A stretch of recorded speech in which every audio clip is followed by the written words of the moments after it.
In this video, I'm going to show you how to wire the single pole switch to this switch box you see here beside me. And I'm also going to show you how to wire 2 switches in a double gang box. And if you're new to this channel, my name's Josh. This channel is all about building your own house, saving a ton of money. So be sure to subscribe, ring that bell so you get a notification every time I release a new video, and hammer that like button for me. That's all I ask in return for making this video. So we're not going to waste a bunch of time today, so let's get started. This is the double gang box where we're going to be wiring the 2 switches to after we do the single gang box. And for full disclosure, I am not a licensed electrician. I have wired my own houses and they all have passed inspection, but all building codes are different in different areas, so check your local building codes before doing your own electrical work and see if it's even possible to do your own electrical work in your area.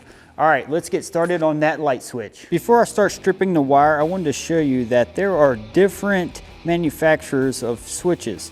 So as you can see, these two look very similar, but they're different manufacturers, but they function the same. Both of these have gold screws on one side that are going to be for your hot, which is the black wire to hook to, and you're going to have a green screw for your grounds to hook to, and here's the green screw here for the ground to hook to. And they both have, as you can see, have screws in the tops and bottoms here that screw into the switch box to secure it into place. And I wanted to show you something very interesting that a lot of people probably don't know. If you look close here, if you see this indentation and this length, that is a strip gauge. That shows you the length in which you need to strip the wires to wrap around these screws comfortably. And this one has a strip gauge too. It's right there. So check your switch to see if your strip gauge is on there or not, and it should be. This actually came from Home Depot, I believe, and this one came from Lowe's. And I'll put a link to switches in my Amazon store if you want to go through Amazon to get these switches. Before you do any electrical work on a circuit, be sure to come over to the panel box, open it up, locate that circuit, and kick that breaker off. So that way there's no power going to that circuit. All right, let's get back to wiring that light switch. In this case, we got 2 12-2 wires coming into this switch box. This one is the power. This one is going up to the light.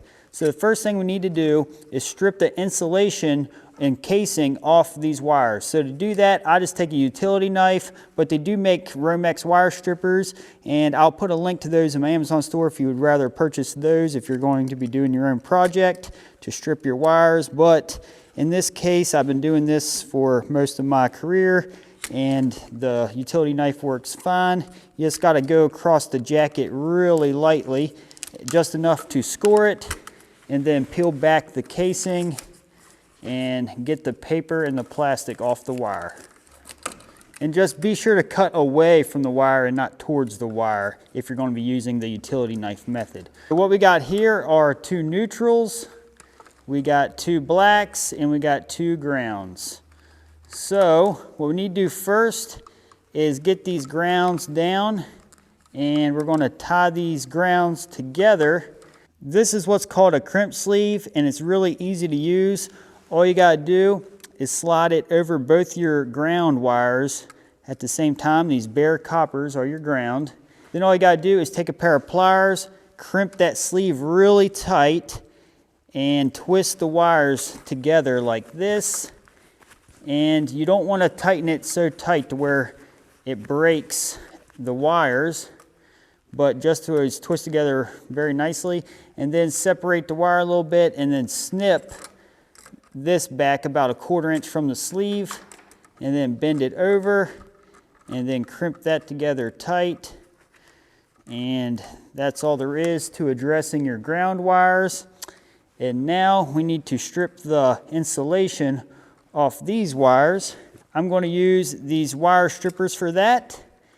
And all you got to do to use these is place this in the gauge in which is indicated on the wire stripper. And according to that light switch, it looks like it's about 5/8, so I'm just going to guesstimate about 5/8 of an inch. It doesn't have to be perfect. And so anywhere from 5/8 to 1/2 inch look to be about correct. So now all we need to do is take a pair of needle nose pliers, grip the end of the wire that's stripped, and then twist it into a hook, a nice sharp hook. Now do that to the other black wire. So you only do this to the black wires and the ground wire. Just give them a nice hook. And then we're going to put these kind of to the side. Now with these two neutral wires, I'm just going to twist these together first. So I'm just going to take my pliers and just kind of give them a good twist together. Something about like that.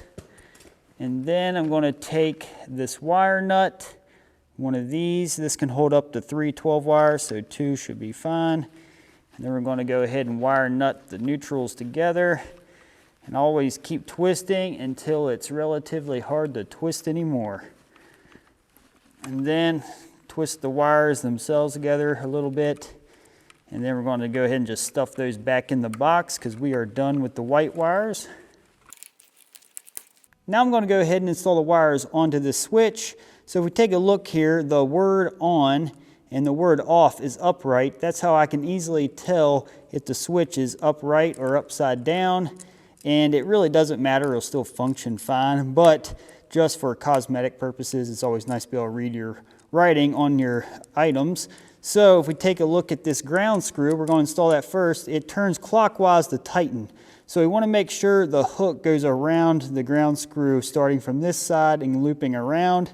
So we'll go ahead and take this ground, slide it over that screw, hold it tight up against the device, and tighten it down nicely.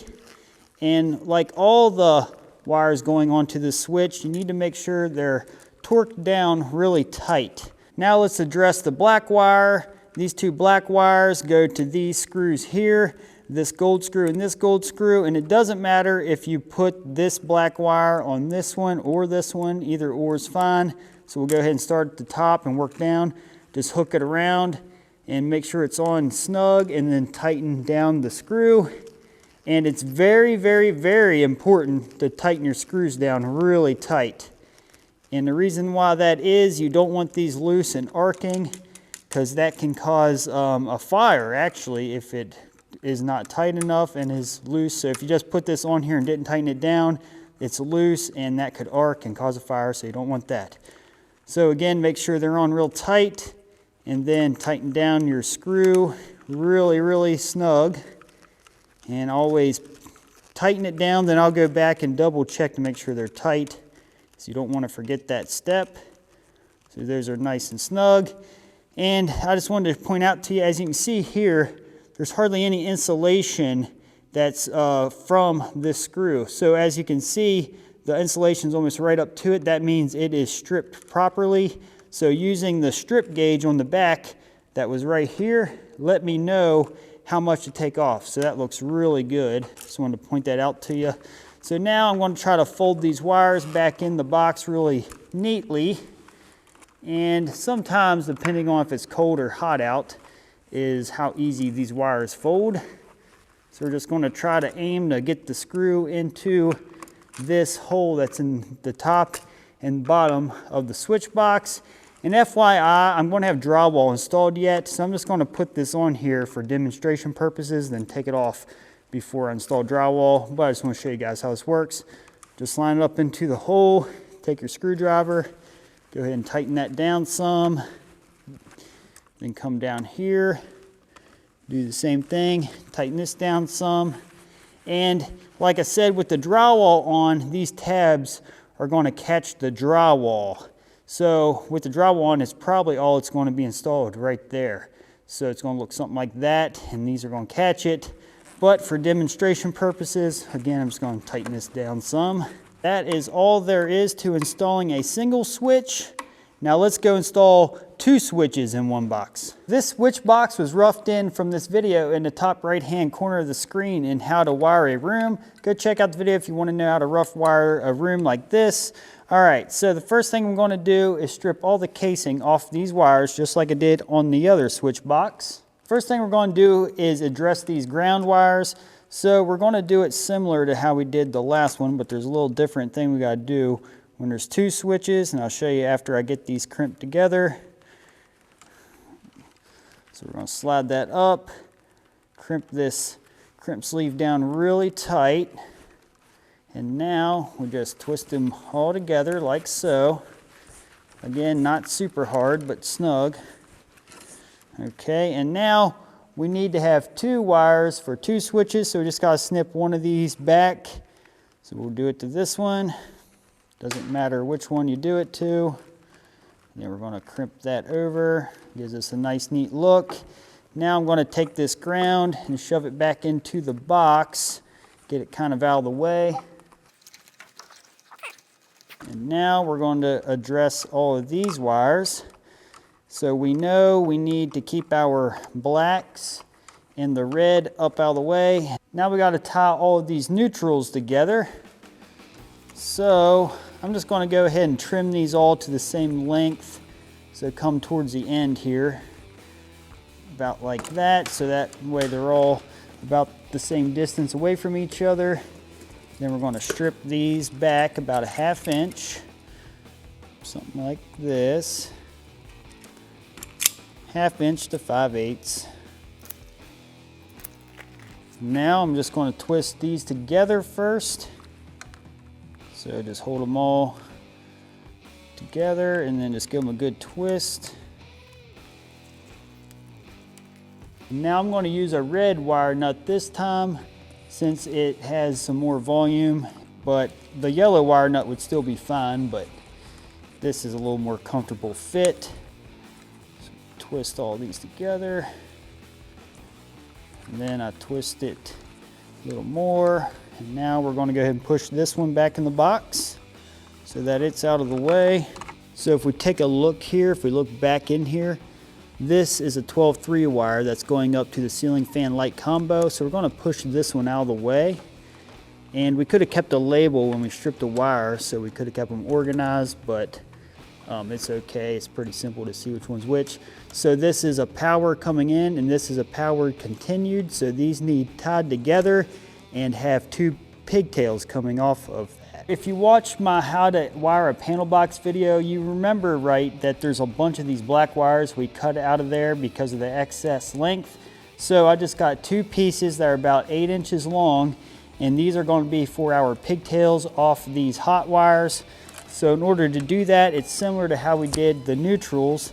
I'm just going to trim them to about the same length. It just makes it easier to tie them together when you do this. But make sure there's plenty of wire coming out of the box yet. You don't trim these back if they're already too short. And now what we got to do is go ahead and strip 5/8 or so off each side of these pigtails.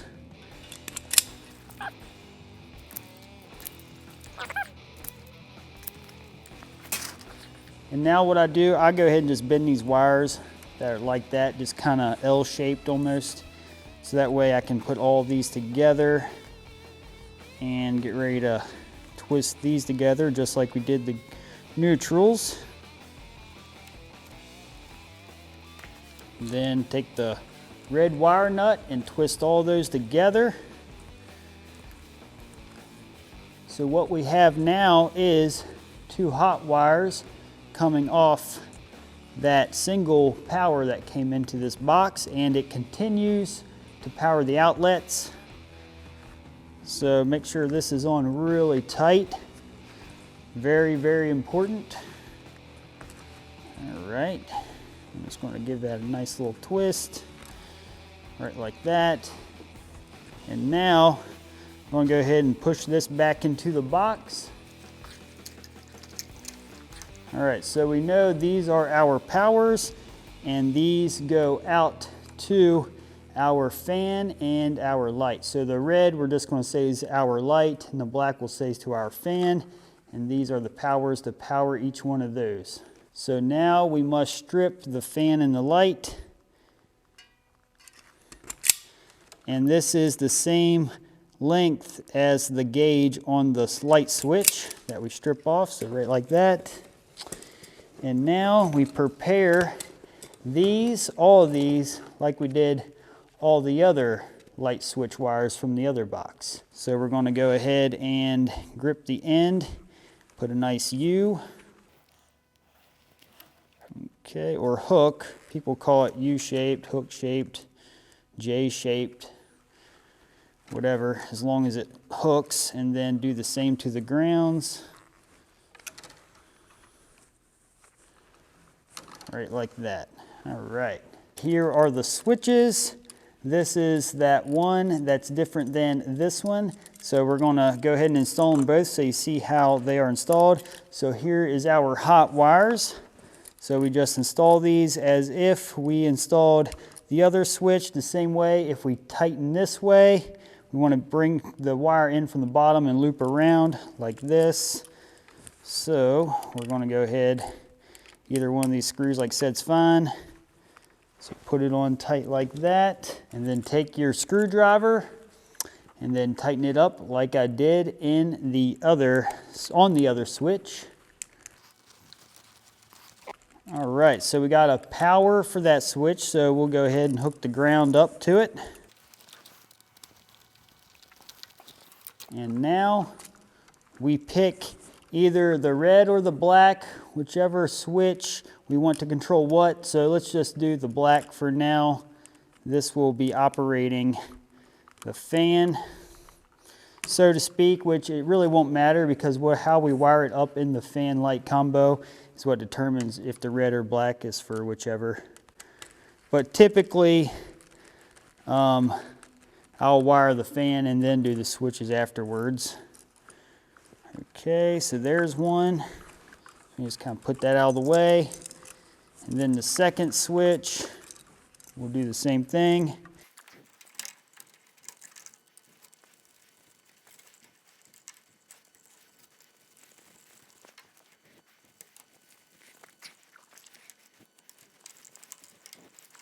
All right, so I'm not going to tighten these up and put them into the switch boxes. I'll just have to take them off for drywall. I just want to show you how these go. I'm going to take the camera down up close just so you can see the wiring inside to understand how this all works. All right, let's just go over this switch first. So as you can see, this black wire right here goes down and around and goes up to that 12-3 wire. And that 3 wire goes up to the fan light combo, and then the power is coming from the pigtailed power that we got right there. So power is coming in and then off and on, so it just bridges together this wire more or less inside this switch. And then that powers the light or fan, whichever one we pick, to come off that 12-3 wire. If we come over here, the ground's hooked to this switch here, just as if it's hooked to that switch, but we can see the power's coming out of this pigtail over to this switch, bridged together by this switch. Then the red is going right up to the ceiling fan combo with that 12-3 wire. So that's how you have a fan light combo on 2 different switches here. And yeah, so I feel like that'll be helpful because I did 2 rooms on my channel so far with this type of setup. And just so you understand, where everything's pigtailed here together, the wire that's going out the back right down this wall is going to power the receptacles around the room. And so this is a good continuation from that video. Again, it's called How to Wire a Room if you want to check it out. It's me wiring this whole room. If you have any questions or comments about this video, be sure to leave them in the comment section below and I'll get to them as soon as possible. And any of the products used in this video could be found in my Amazon store. The link is in the description below. And again, I wanted to say thanks a lot for watching. My name's Josh. Be sure to subscribe, ring that bell so you get a notification every time I release a new video, and hammer that like button if you found value in this video. All right, I got a lot of wiring to do yet, so I better get started. I'll see you in the next video. Have a good one.